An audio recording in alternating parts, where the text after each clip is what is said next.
मैं दयाशंकर राय, भोजपुरी कवि, आत्मज स्वर्गीय कालिका राय, माताजी स्वर्गीय राधिका राय, ग्राम बैजलपुर, थाना मोहम्मदाबाद, जिला गाजीपुर, पूरे देश के लोगों को राम मंदिर के भूमि पूजन होने पर मैं बधाई दे रहा हूं। और इस राम मंदिर के भूमि पूजन पे मैं एक भोजपुरी में कविता प्रस्तुत कर रहा हूं। राम मंदिर का रखल गईल 5 अगस्त के नींव, एकरा खातिर कितने जाना देले रहना जीव।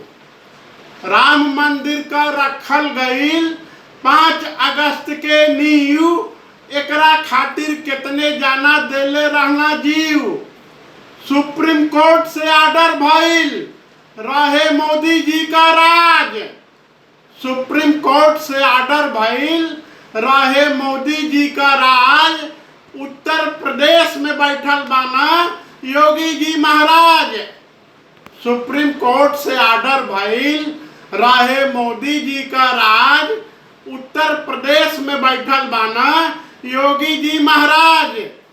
देशवासी का सपना बरसों से रहे अधूरा।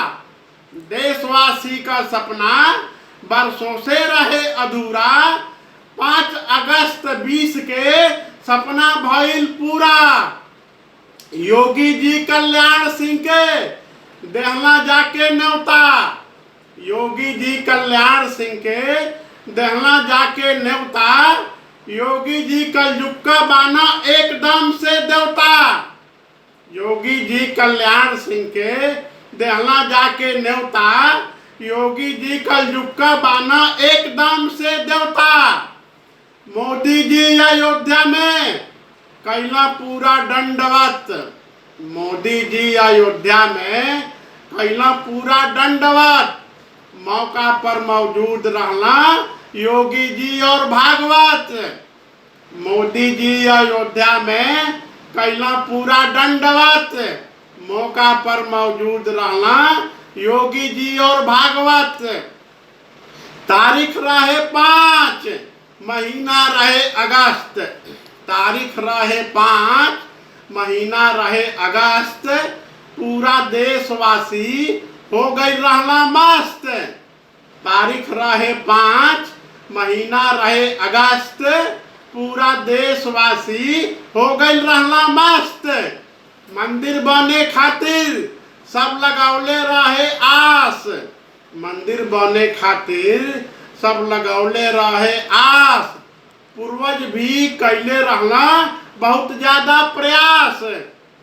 मंदिर बने खातिर सब लगौले रहे आस। पूर्वज भी कैले रहना बहुत ज्यादा प्रयास। भूमि पूजन भइला से भक्तों में जोश बनाया। भूमि पूजन भइला से भक्तों में जोश बनाया। भूमि पूजन का बधाई देत बाना दया। भूमि पूजन भइला से भक्तों में जोश बनाया।